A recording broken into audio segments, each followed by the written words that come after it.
Hi, I'm Alex, Director of Content Strategy at Siege, and today I'm going to talk to you about how to passively generate links so you can do less outreach. Now, you may be wondering, do links even still matter in 2020? And here at Siege, we truly believe that they do. Not only for obvious reasons, like the fact that they help boost a website's authority and increase rankings, but also for their waterfall effect of really impacting a client's bottom line. We've seen this time and time again with employing these strategies. And directly on this post on thank you quotes from FTD, users went to the site and purchased, generating over $130,000 of revenue in 8 months and continuing to drive revenue for the brand. It's not just links that matter, it's quality links. And as you all know, it's really frustrating spending hours and hours looking for those perfect prospects, sending really personalized emails, and being met with only a few conversions or sad rejections. I'm going to show you how you can strategically think about your content strategy and make decisions that will help you drive high quality organic links over time and do less outreach. It's important to note that some industries and some pieces still do need outreach. So don't just use this strategy and forget outreach altogether. Make sure that you're thinking about when posts need to be boosted and if your brand kind of needs that extra manual support. So, how do you identify opportunities? Let's get started. The first thing that you'll want to do is identify your traffic driving keywords. So, you can do this either in Google Analytics or in Ahrefs. If you have a subfolder like a blog or a resource section that houses these informational keywords, you can look at that path to refine the keywords that you're looking for so you don't have to sift through pages that aren't relevant for this exercise.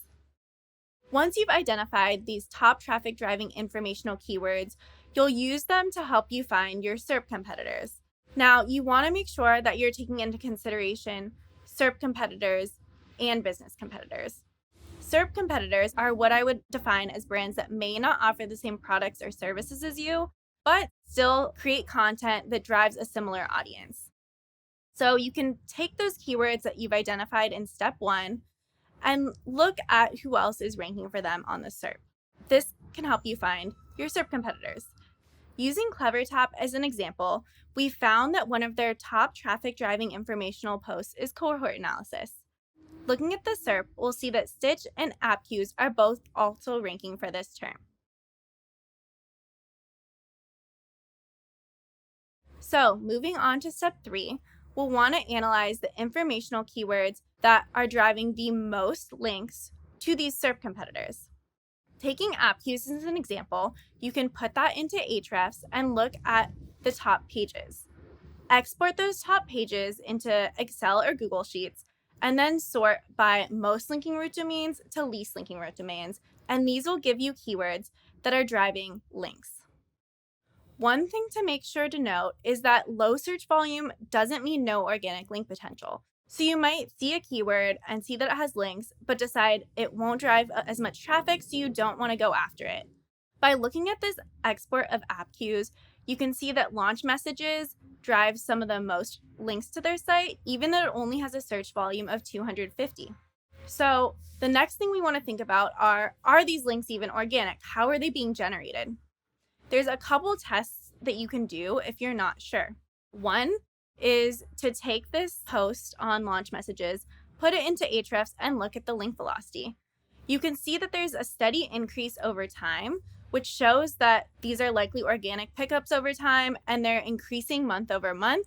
So there's continued interest in this topic being used as a resource. Another quick check you can do is look at the backlink profile of the post. So a few things that I tend to look for are the title tag and the anchor text, and also just the types of sites. So you can pretty easily spot check if all the sites feel pretty spammy, the title tags don't really feel like quality, or the anchor text is just the direct URL or something that feels strange. If that's the case, it might be an indicator that this post has been syndicated or used another way, and that these are not organic links that you'll want for your brand, disqualifying the topic. And then you'll want to do a final check that you can rank for this target keyword that drives organic links. And by looking at SERP competitors to identify these opportunities, You should already know that you'll be able to rank because they should be a similar authority to you on most of these topics. But to do another quick check, or if you're not sure, look at the SERP analysis on Ahrefs. The first is DR. So, does your site have a similar authority to the brands that are ranking on the SERP? And also, does it have a similar topical authority? The next is the number of linking root domains. So, there should be a good sample size that shows there's organic intent to link, but it also may be helpful if the posts towards the bottom of the page actually have fewer links, meaning that it's less difficult to rank on page 1 with no links to start. You've done this analysis, you've found some keywords and topics that could work, you've looked at the SERP overview. What are some final things that you might want to be thinking about when deciding how to prioritize which topics to move forward with? I've created this flowchart to kind of help you think through which direction your brand wants to go with content. You can download it below and I'll walk you through how I use it in my thought process. So first, are you an authority in this space? Is this topic something your brand should be talking about and that's useful to your audience? Or does it just really not make sense for you as a brand? Looking at FTD as an example, they've done this topic on rose color meanings, which is a direct correlation to what they sell. We've already done this previous analysis to decide that rose color meanings is something that people are interested in organically linking to, so this could be a good topic. And given that they are a floral company, it makes sense for their brand. Conversely, if we look at other people who've tried to execute this topic, this website on oil painting techniques come up. Now, you think oil painting, maybe you think about flowers, but there really is no direct correlation there, making it difficult for the brand to rank, and also just not an authority in the topic, so there's no reason why someone would want to link to them as a resource. The next thing you want to consider are there only 1 to 2 real authorities in this space? So this can sometimes happen on health queries or wellness queries, or queries where .gov or .org sites rank really prominently. Looking at the term underage drinking statistics, this is a perfect example. So the National Institute of Alcohol Abuse ranks number 1, and the CDC ranks number 2. Both of these sites have over 400 linking root domains to their resources, but then moving on to the third result, you can see it only has 15 links, and this trend is kind of replicated down the page. And that's because obviously these .gov sites are very authoritative, they have a lot of great information, and people are going to go to these every time instead of any other result on the SERP. So this will tell you that if you're not one of these sites, you're not going to get organic links from this keyword. It's important to consider that you may get traffic from it. So alcohol.org is getting traffic from people that are visiting their site, but there's not organic link intent, which is the strategy that we're analyzing today. Another thing you'll want to consider is if this is something people will use as a resource. So is it a little more complex? Is it something people maybe don't want to take the time to write out and explain themselves? Or is it pretty straightforward and common sense and just like a quick check that people do for personal use?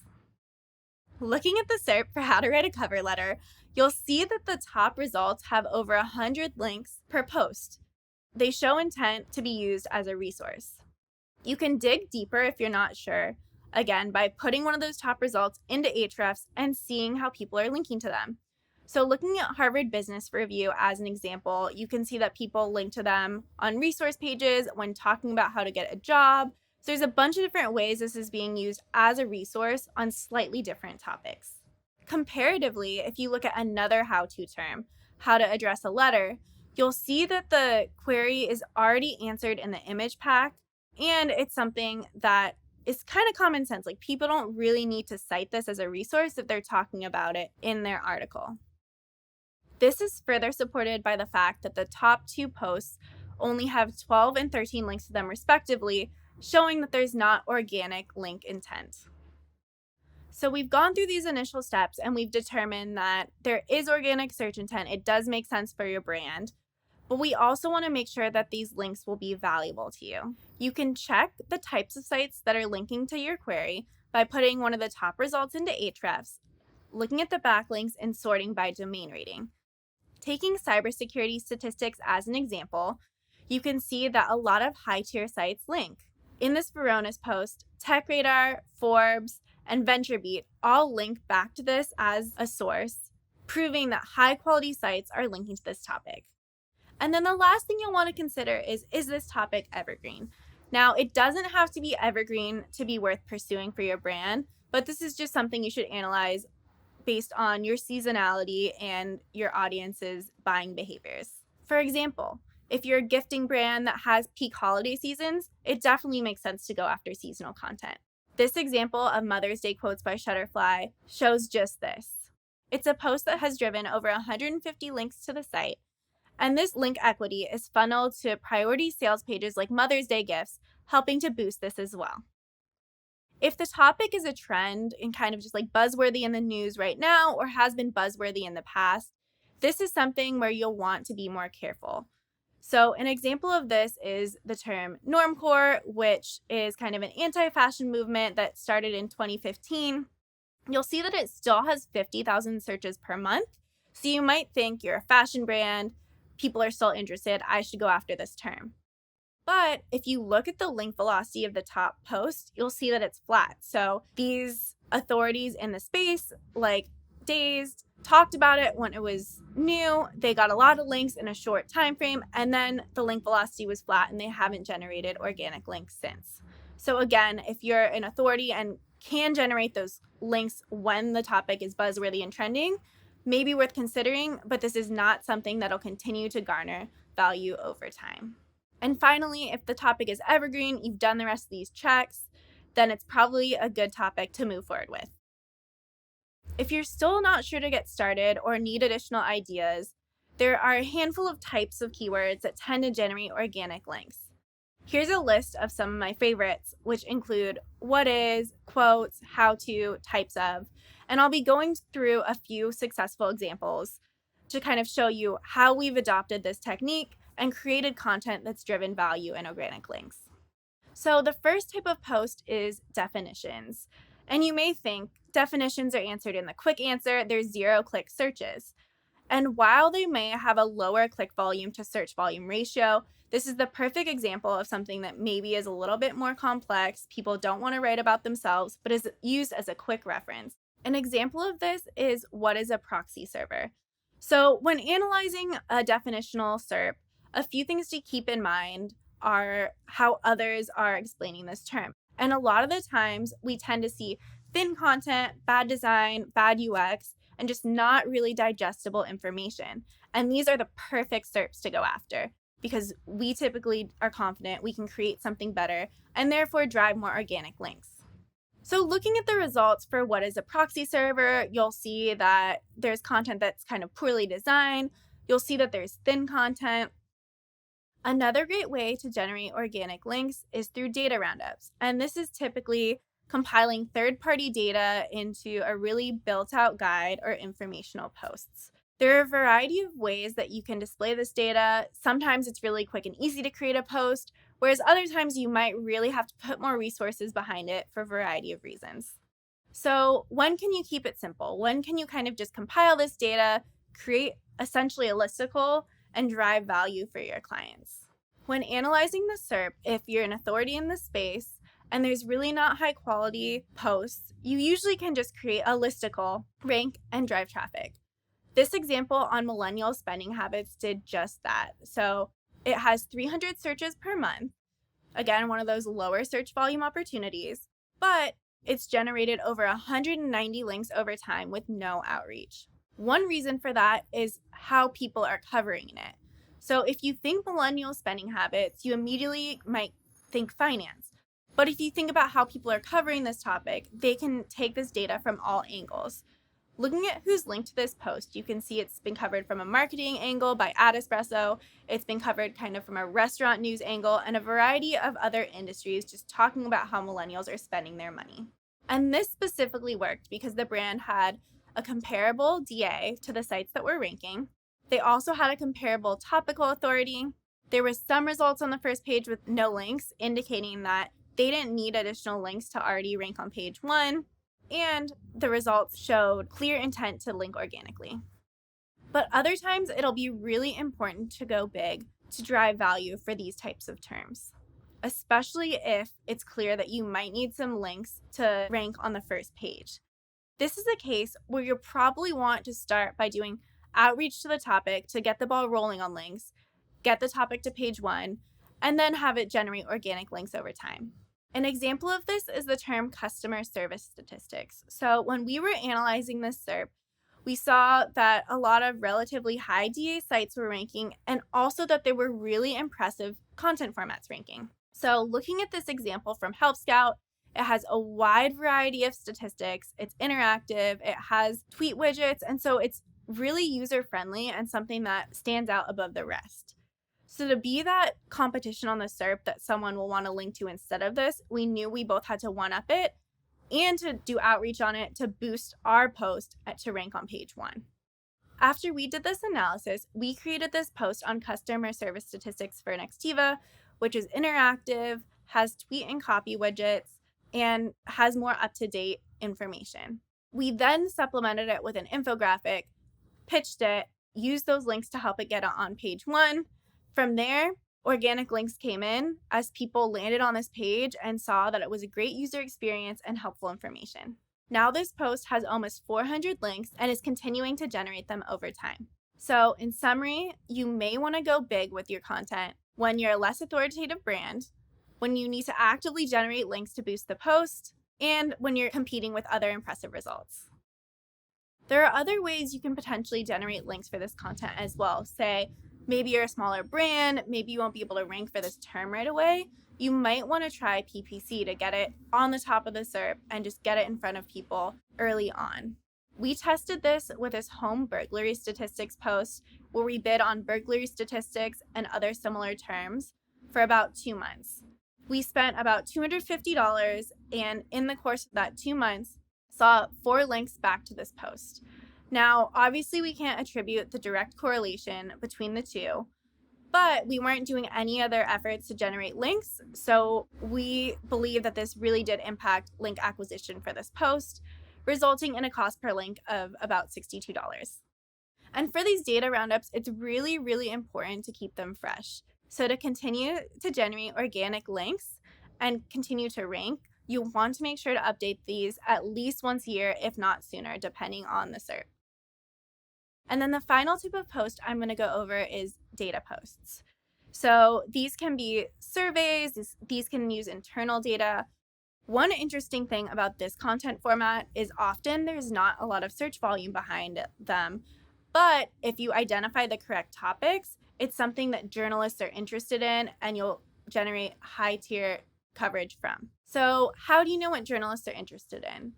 Obviously, you can just kind of like understand the beats in your industry, like finance or tech. You can kind of get more granular and really get a more insider opinion a few ways. One is by looking at hashtag journal requests on Twitter to see what types of things journalists are asking. Another is by subscribing to HARO, Help a Reporter Out, and you can subscribe to specific industries to get questions relevant to your clients. And then the third is by joining industry-specific Facebook and LinkedIn groups where people are asking questions and providing insider knowledge. So one type of data post is surveys.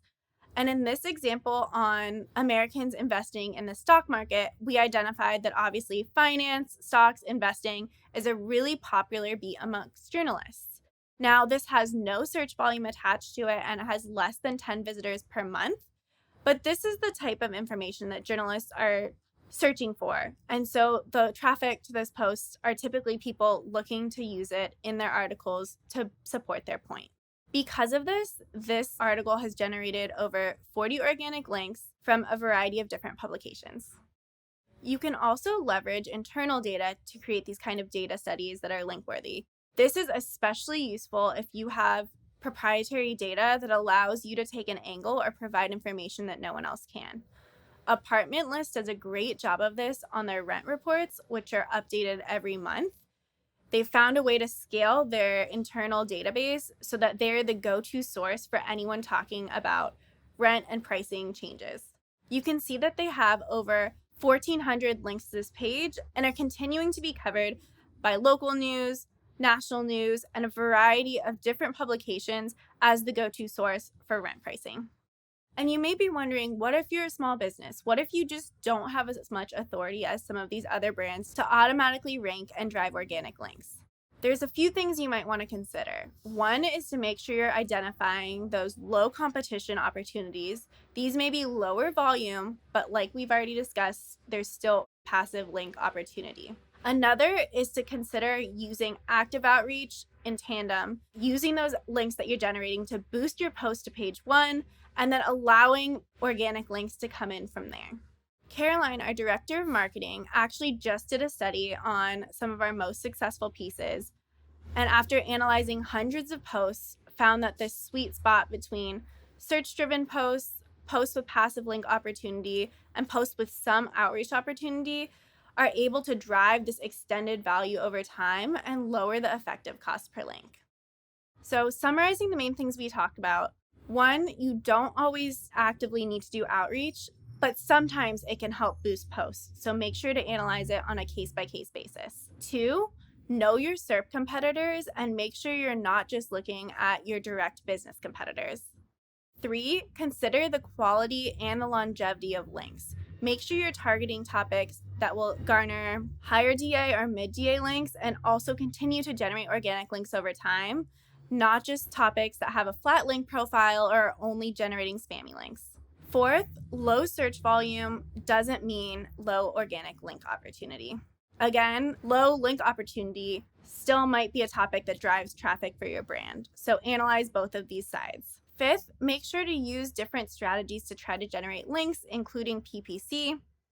And lastly, make sure that you're leveraging your internal data that's proprietary to you or considering topics that journalists are interested in and conducting things like surveys.